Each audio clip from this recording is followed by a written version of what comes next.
রচনাদির সাথে দেখা করার জন্য আমারও খুব লাগে যে আমিও চাই তার সাথে সাথে গিয়ে তার মানে এখানে এত জায়গায় সবাই যাচ্ছে, আমাদের পরে যারা সোশ্যাল মিডিয়া ভাইরাল তারা চলে যাচ্ছে, কিন্তু আমাদের যখন ডাকেনি, তার পছন্দ হয়নি, ডাকেনি, সেটা তার পার্সোনাল ব্যাপার। কিন্তু আমি অডিশন দিয়ে কখনোই না।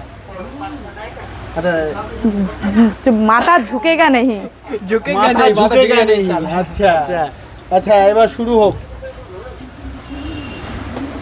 কখন থেকে চালু করেছে? দেখো 28 থেকে চালু হয়েছে। দেখি কতগুলো এসে গেলাম। বাহ, লিপিকা কেমন আছো বলো?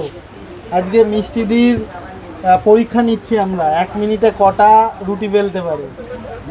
ঠিক আছে, যদি সুন্দর করে বেলতে হয় আমি 6টা কি 7টা পারবো। বলতে হবে না, সুন্দর বেলতে হবে না, তুমি না, ও অবশ্যই রুটিটা খাবে না, আমি সুন্দর বেলবো না। আচ্ছা, দুটো হয়ে গেছে। তার মধ্যে কে অর্ডার দিয়েছে সেটা দেখতে হবে তো, সুন্দর করে বাড়ি দিতে হবে। ও হ্যাঁ, দাদা অর্ডার দিয়েছে। হ্যালো মিষ্টিদি, লিপি